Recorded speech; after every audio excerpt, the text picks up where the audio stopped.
함께 찬양함으로 하나님 앞에 나아가도록 하겠습니다.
우리 함께 사도신경 하심으로 우리들의 신앙을 고백합니다. 나는 전능하신 아버지 하나님 천지의 창조주를 믿습니다. 나는 그의 유일하신 아들 우리 주 예수 그리스도를 믿습니다.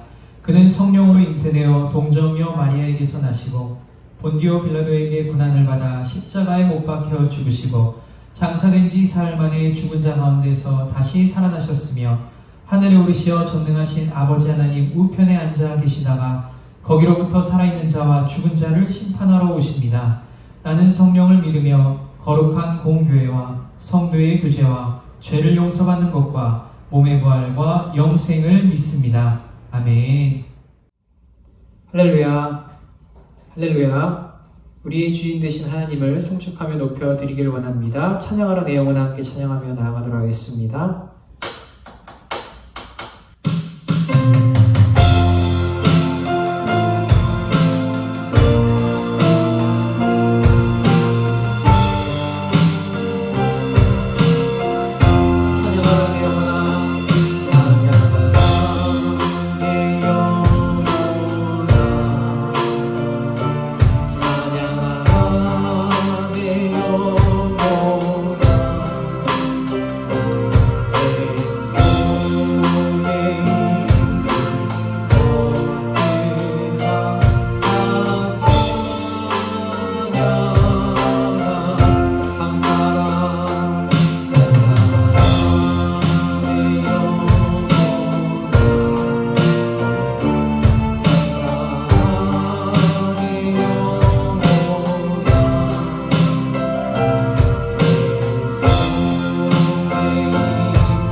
우리 함께 박수 치시면서 주의 이름을 높여드리길 원합니다. 호산나 찬양합니다.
우리들의 삶이 주님 안에 있습니다. 주님께 주신 십자가 지고 가는 우리들의 삶이 되길 원한다고 십자가의 전달자 고백하며 찬양합니다.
함께 기도하며 나아갈 때에 우리도 주님께서 가신 그 길을 동일하게 걸어가는 우리들의 삶이 되기를 원한다 하고, 주님께서 우리들의 삶에 허락하신 십자가 그 어떤 모습이라 할지라도 주님께서 그 십자가를 지고 가신 것처럼 우리도 주님 뜻 따라 그렇게 십자가를 지고 갈 수 있는 우리들의 삶이 되기를 원한다고, 그 은혜를 베풀어 주시고 큰 용기를 허락해달라고 우리 함께 통성으로 기도하며 하나님 앞에 나아가도록 하겠습니다.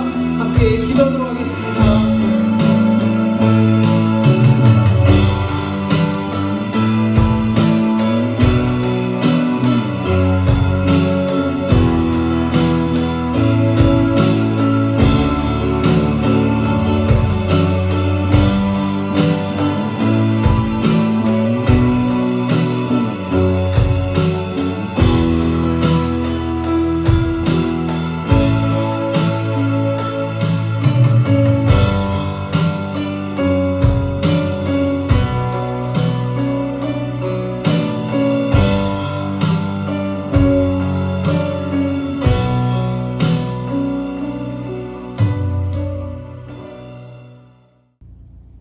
영원 세세토록 찬양과 영광을 받으시기에 합당하신 주님, 3월의 세 번째 주일 사순절 다섯 번째 주일을 맞아 하나님 앞에 신령과 진정으로 예배를 드립니다. 이 예배를 기뻐 받아 주옵소서. 상한 심령 위에 하나님의 풍휼하심과 자비하심이 넘치는 예배 되게 하시고, 죄를 고백하며 사함을 구하는 자마다 죄 용서함의 기쁨이 충만하게 하시며, 맡음과 사명을 감당하기 위하여 하나님 앞에 능력을 구하는 자마다 성령의 충만하심과 지혜와 총명을 더하여 주옵소서. 사랑하는 성도들이 살아가는 삶의 도전에서 주님 주신 능력과 지혜로 빛과 소금의 사명을 감당하게 하시며 하나님의 나라를 확장해 나아갈 수 있는 자 되게 하여 주옵소서. 사랑하는 성도들의 삶 속에 주님의 충만하신 은혜가 함께하여 주심으로 함께하는 모든 이들이 하나님을 알게 하시고 믿게 하시고 하나님을 경배할 수 있는 날이 오게 하여 주옵소서. 하나님, 이 어려운 시국에 하나님 앞에 내어놓고 기도하는 제목마다 하나님께서 더 응답하여 주심으로 합력하여 선을 이루어 하나님께는 영광이 되어지게 하시고, 사랑하는 성도들의 삶 속에 주님 응답하시는 축복이 넘쳐날 수 있도록 인도하여 주옵소서. 이제 백신이 많은 사람들에게 접종되어지게 하시고 집단 면역이 일어나 일상의 삶으로 복귀할 수 있는 시간이 속히 올 수 있도록 하나님 은혜를 베풀어 주옵소서. 방역하는 모든 분들이 건강으로 함께 하시며 지혜와 또 하나님의 도우심으로 함께하여 주옵소서. 온 국민이 여기에 참여해서 서로가 힘듦을 의지하는 가운데 이기게 하시고 또 일상의 삶의 복귀로 속히 돌아갈 수 있도록 협력할 수 있도록 하나님께서 도와 주옵소서.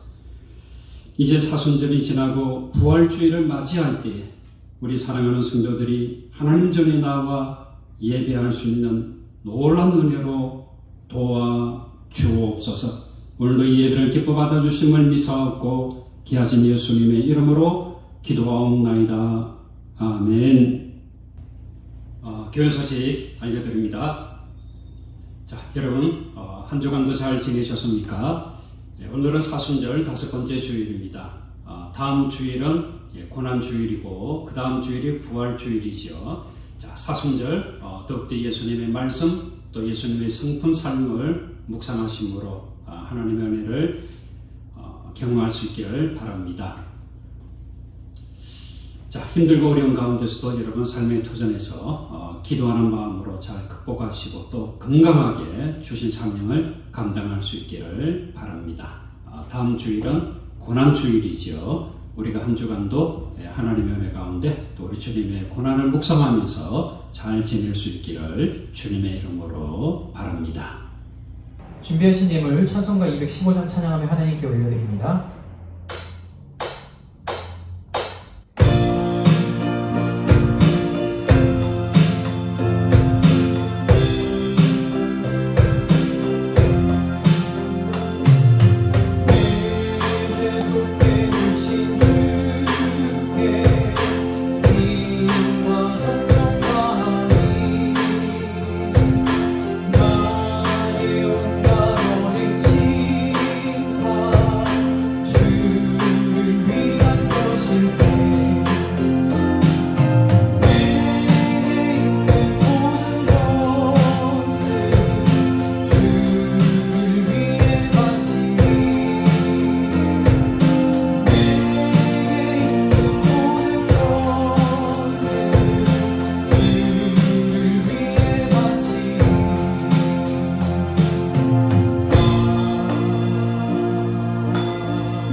사랑의 주님 감사합니다.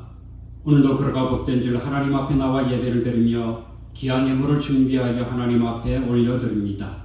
하나님의 나라에 쌓여지는 예물 되게 하시며 사랑하는 성도들의 삶도 향기롭게 받아 주옵소서.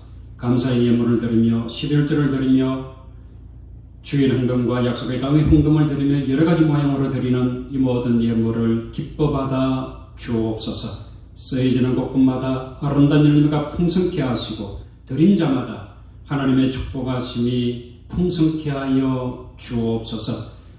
사랑하는 성도들이 하나님 앞에 내어놓고 기도하는 제목들 들어 응답하여 주시옵고 어린 자녀들에게 지혜와 총명과 건강으로 함께해 주옵소서. 청년들의 학교를 지도하시며 삶의 토전에서 하나님 주신 사명을 감당하기에 부족함이 없는 하나님의 자녀들 되게 하여 주옵소서. 오늘도 우리 연약한 육신을 하나님 앞에 내어놓습니다. 치유하시는 하나님의 강건한 은혜가 함께하여 주옵소서. 살아가는 삶의 토전에서 주님 함께하여 주심으로 늘 감사하고 기뻐하고 소망 중에 즐거워할 수 있는 자가 되게 하여 주옵소서. 사손들을 보내며 우리가 주님의 고난을 묵상하면서 오늘도 우리에게 주시는 하나님의 말씀의 은혜를 깊이 받을 수 있도록 복되게 하여 주옵소서. 모든 것을 하나님께서 험양하여 주심을 감사하고 귀하신 예수님의 이름으로 기도하옵나이다. 아멘. 성경 봉독합니다. 하나님의 말씀 이사야 53장 1절에서 3절까지 말씀입니다. 구약성경 1033페이지 이사야 53장 1절에서 3절까지 말씀 봉독합니다. 우리가 전한 것을 누가 믿었느냐? 여호와의 팔이 누구에게 나타났느냐? 그는 주 앞에서 자라나기를 연한 순 같고 마른 땅에서 나온 뿌리 같아서 고운 모양도 없고 풍채도 없은즉 우리가 보기에 흠모할 만한 아름다운 것이 없도다. 그는 멸시를 받아 사람들에게 버림받았으며 강고를 많이 겪었으며 질고를 아는 자라. 마치 사람들이 그에게서 얼굴을 가리는 것 같이 멸시를 당하였고 우리도 그를 귀히 여기지 아니하였도다. 아멘. 오늘도 그러고 복된 주일 하나님 앞에 예배를 드리는 사랑하는 여러분의 심령과 또 가정과 행하는 모든 삶 속에 우리 주님의 은혜와 평강이 함께하기를 축원합니다. 유발 할라리가 2015년에 쓴 사피엔스라고 하는 책이 있습니다. 이 책은 인간을 포함해서 모든 동물이 자연에 적응하면서 그들 나름대로 생존을 위해서 진화해 왔다는 논리를 전개하고 있습니다. 기독교의 어떤 창조론의 관점에서는 비판할 수밖에 없지만 그 나름대로의 책의 내용은 유익한 것이 있습니다. 신앙을 위해서가 아니라 교양을 위해서 한 번쯤 읽어볼 만한 책입니다. 이 책에서 유발 할라리는 인간이 얼마나 연약한 존재인가를 이렇게 기록하고 있습니다. 사실 다른 동물들과 비교할 때 인간은 생명 유지에 필요한 많은 시스템이 덜 발달된 미숙한 상태로 태어난다.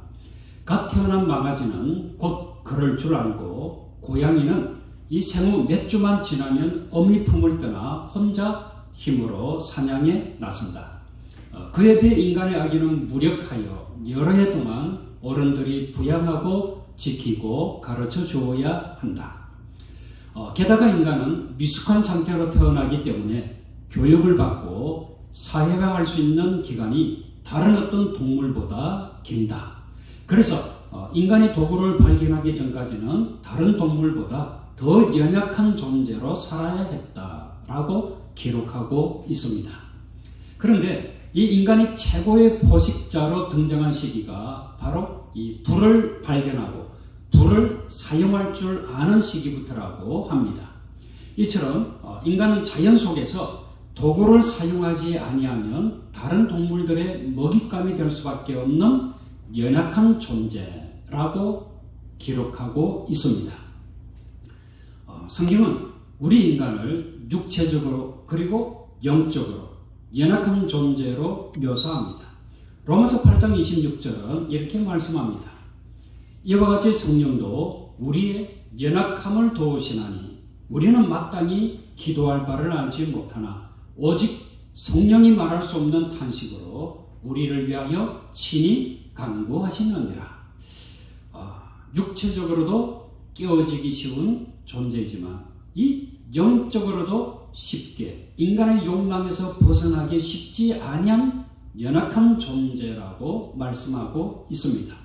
그래서 이런 표현을 쓰고 있죠. 이사야 42장 이사야 42장 3절에 나오는 표현입니다. 상한 갈대를 꺾지 아니하며 꺼져가는 등불을 끄지 아니하고 진실로 정의를 시행할 것이며 라고 말씀하고 있습니다.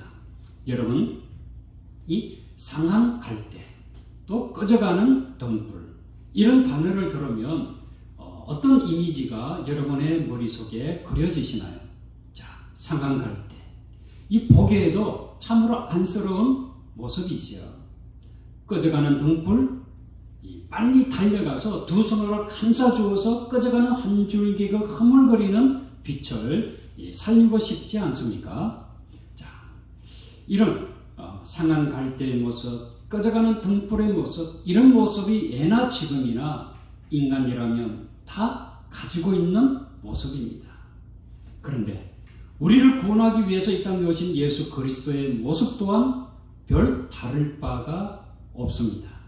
오늘 본문의 말씀을 보면 하나님께서 이사야 선지자를 통하여 이 땅에 오신 예수 그리스도, 우리 구세주의 모습을 이렇게 예언하고 있습니다. 이사야 53장 2절입니다. 그는 주 앞에서 자라나기를 연한 순 같고 마른 땅에서 나온 뿌리 같아서 고운 모양도 없고 풍채도 없은즉 우리가 보기에 흠모할 만한 아름다운 것이 없도다. 여러분, 예수님이 이런 연약한 모습으로 이 땅에 오신 이유가 무엇이라고 생각하십니까?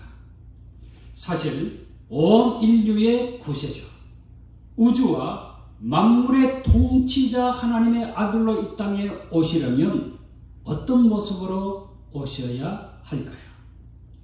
우리가 생각하기에는 일단 비범해야 합니다. 인간은 우리와 달라야 한다라고 생각할 수 있습니다. 왜? 그분은 하나님의 아들이시기 때문입니다. 그리고 그분은 온 인류의 구세주이시기에 신비로운 모습을 가지시고 기적과 이적을 장소 불문하고 사건 불문하고 사람의 대상 불문하고 베풀 수 있는 분이어야 한다고 생각합니다. 그래야 누가 보아도 인류의 구세주라고 인정할 수 있지 않겠습니까? 그러나 그분은 우리의 생각과는 달랐습니다. 그분은 비범하신 분이 아니라 평범하다 못해 연약한 분으로 이 땅에 오셨습니다. 그 이유가 무엇일까요? 인간인 우리를 구원하기 위해서는 우리를 이해하실 필요가 있었습니다. 바로 이것이 이유입니다. 또한 우리로 하여금 연약함 속에 담긴 하나님의 은혜를 깨닫게 하시기 위함입니다. 예수님은 연약한 모습으로 십자가를 지심으로써 놀라운 은혜를 우리에게 베푸셨습니다. 사순절 기간을 맞아 연한 순으로 오신 예수님을 묵상하고 연약한 자에게 베푸시는 하나님의 은혜를 깨닫는 것이 오늘 우리에게 주시는 하나님의 축복입니다. 오늘 저는 여러분과 함께 연한 순 같으신 예수 그리스도의 모습을 통하여 우리에게 주시는 은혜를 받고자 합니다. 첫째, 연약함 속에 예수님의 영성을 발견할 수 있습니다. 예수님은 연한 순으로 오셨다고 말씀하고 있습니다. 이 말씀을 우리가 좀 더 깊이 묵상해 보면 새로운 은혜를 발견하게 됩니다. 연한 순, 이 연한 순 속에 하나님의 신비가 담겨 있습니다. 이 연한 순 속에 하나님의 지혜가 담겨 있습니다. 이 연한 순 속에 예수님의 영성이 담겨 있습니다. 어떤 신비, 어떤 지혜, 또 어떤 영성일까요? 첫째는 연한 수는 작기에 작은 것을 소중히 여기시는 영성입니다. 예수님은 작은 자로서 이 땅에 오셨습니다. 그래서 예수님은 작은 자를 존귀히 여겨주셨습니다. 그리고 작은 것을 결코 무시하지 않으셨습니다. 예수님은 어린아이들을 사랑하셨습니다. 또 예수님은 이 작은 겨자씨 속에 하나님의 나라의 성장과 확장을 보셨습니다. 예수님은 과부의 두 랩돈 이 작은 헌금을 칭찬하시고 축복하셨습니다. 그런데 이 사람들은 작은 것을 무시하지요. 눈여겨보지 않습니다. 오로지 큰 것만을 추구합니다. 큰 것이 성공이요, 만족이요, 감사라고 여깁니다. 그래서 사도 바울이 인간은 기도할 바도 알지 못하는 존재라고 표현했습니다.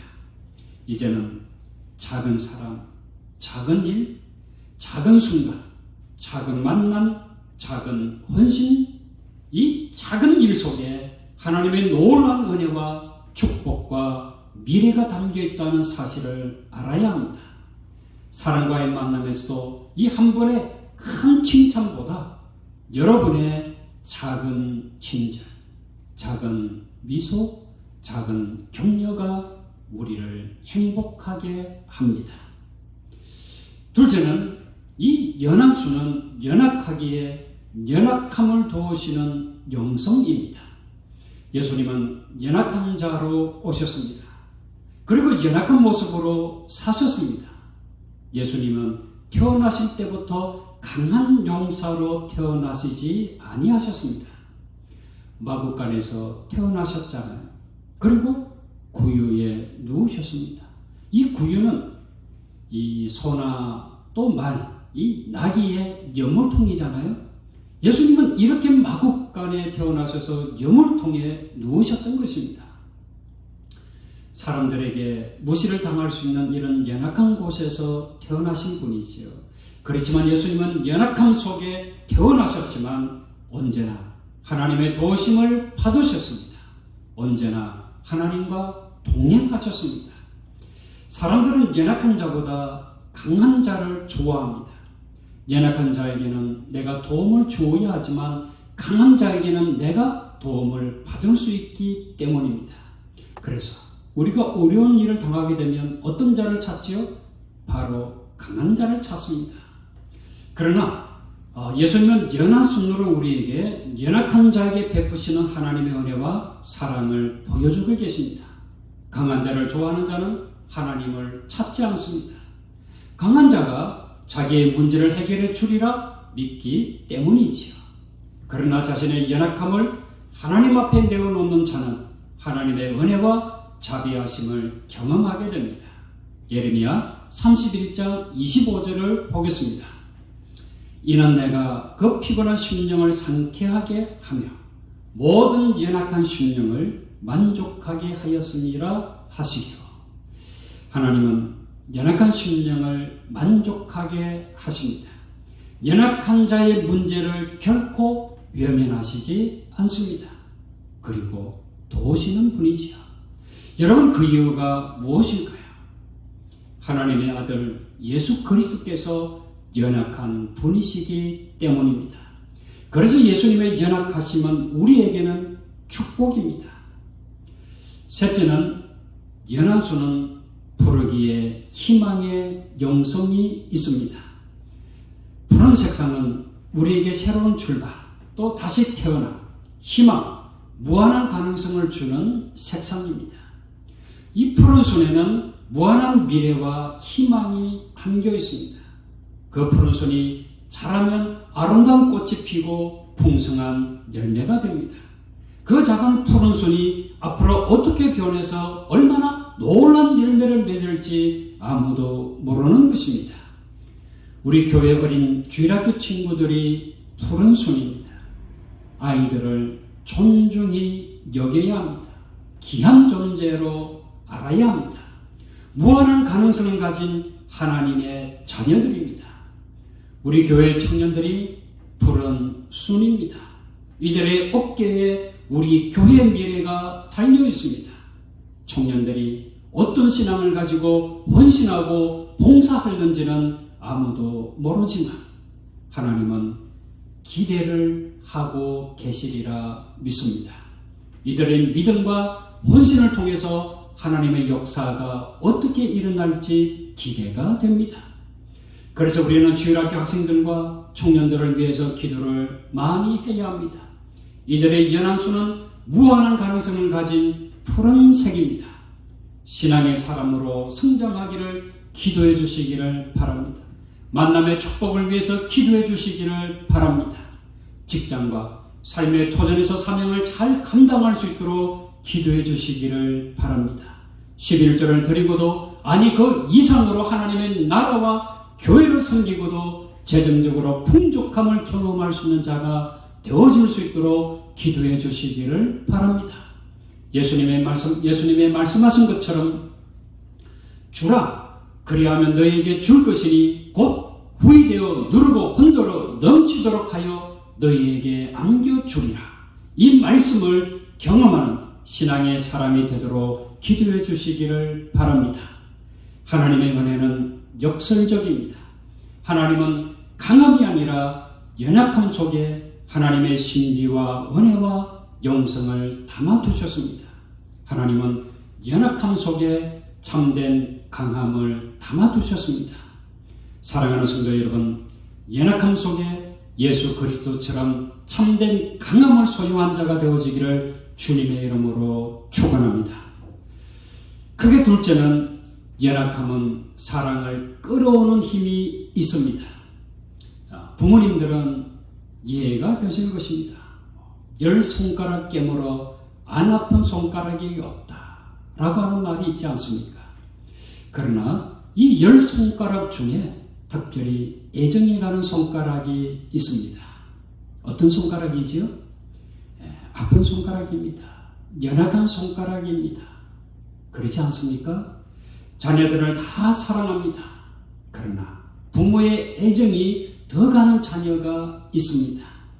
연약한 자녀이지요.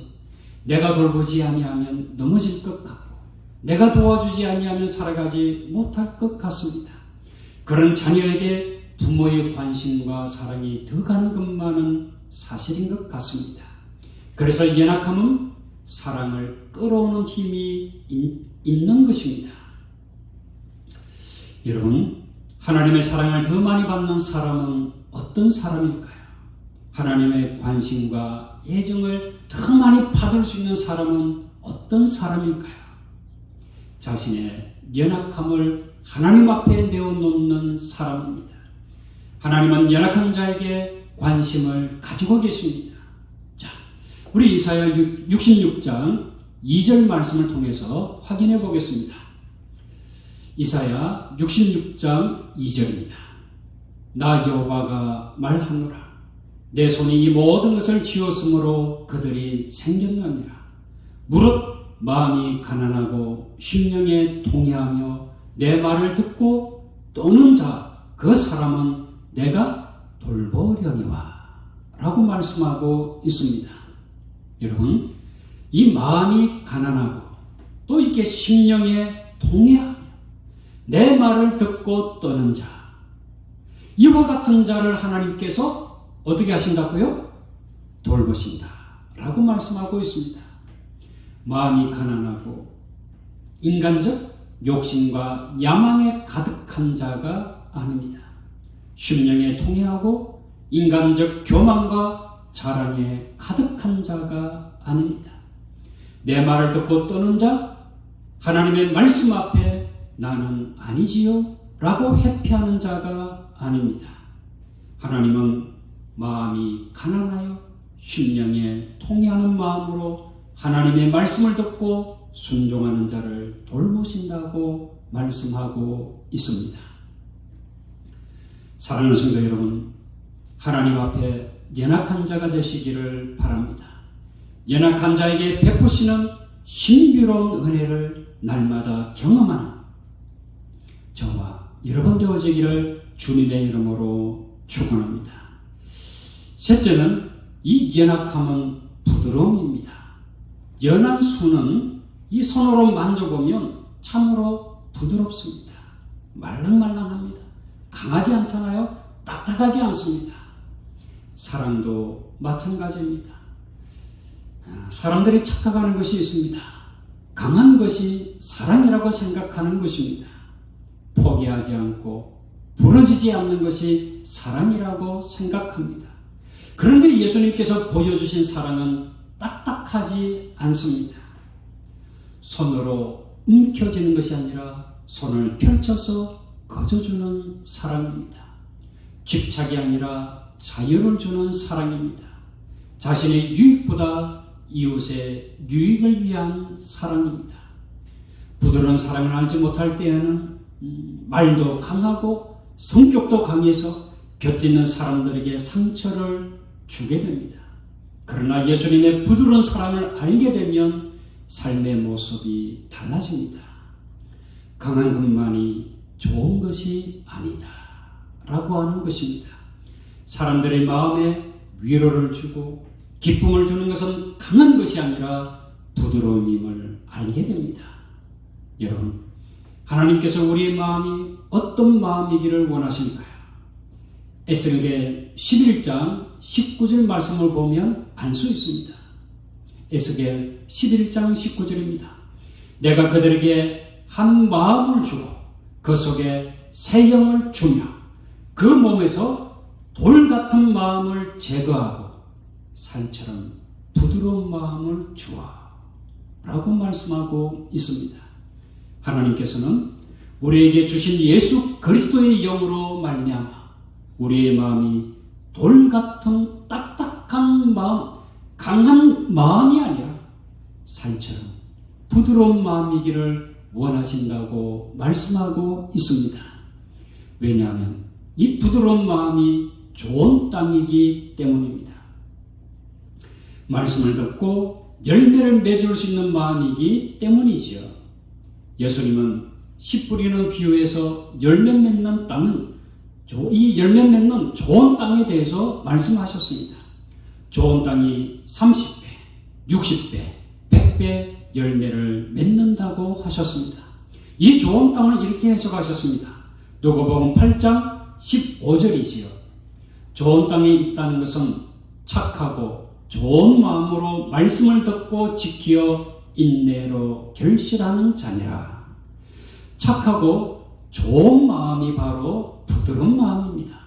부드러운 마음이 말씀을 잘 받아들입니다. 그리고 말씀의 씨앗이 심겨서 자라고 아름다운 열매를 맺는 것입니다. 여러분, 저와 여러분의 마음이 예수님의 마음처럼 온유한 마음, 부드러운 마음 되어지기를 기도해야 합니다. 부드러운 마음의 소유자가 될 때에 부드러운 말로 사람들의 마음의 상처를 치유해 주는 자가 될 수 있습니다.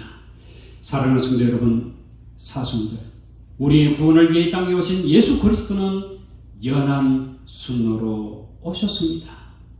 첫째, 이 연한 순에는 예수 그리스도의 영성이 있습니다. 작은 것이 귀한 영성입니다. 연약함 속에 도우시는 영성입니다. 푸르고 푸른 희망의 영성이 있습니다. 둘째, 연약함은 사랑을 끌어오는 힘이 있습니다. 그리고 셋째, 연약함은 부드러움입니다. 사랑하는 성도 여러분, 오늘 주신 말씀을 통해 저와 여러분이 연한 순 같으신 예수 그리스도의 마음을 품을 수 있기를 바랍니다.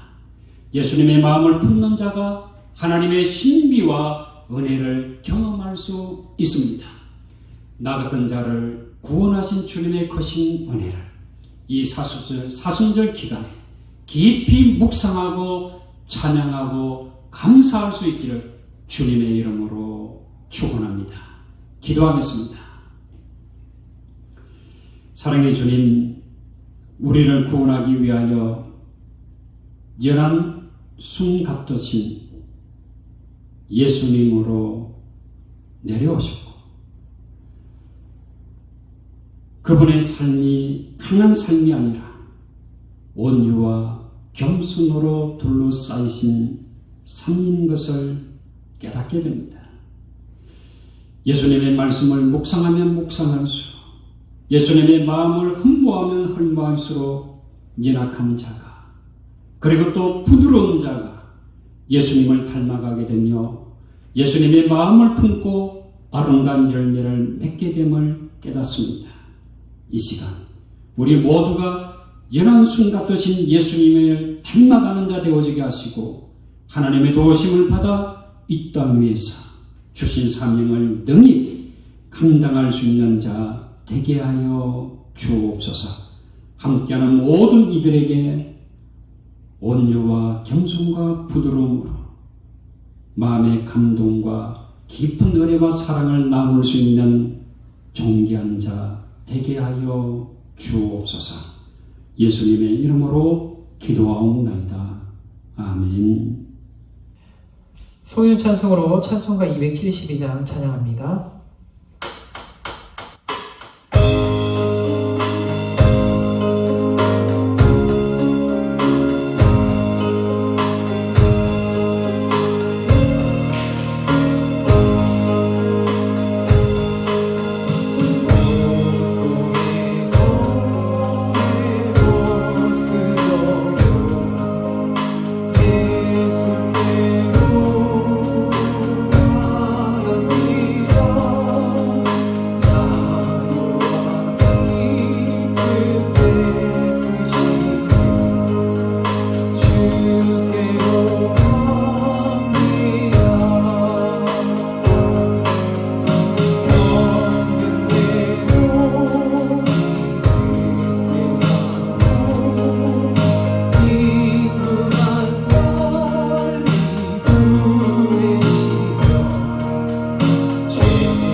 지금은 우리 주 예수 그리스도의 은혜와 하나님의 무한하신 사랑하심과 성령님의 교통하심이 연한 순 같으신 예수님의 마음을 품고 하나님의 도우심 속에 믿음의 성결한 삶을 살아가기 원하는 당신의 사랑하는 모든 권속들 머리 위에와 몸된 교회와 이 민족 온 세계 열방 위에 지금부터 영원토록 함께 하시기를 간절히 축원하옵나이다. 아멘.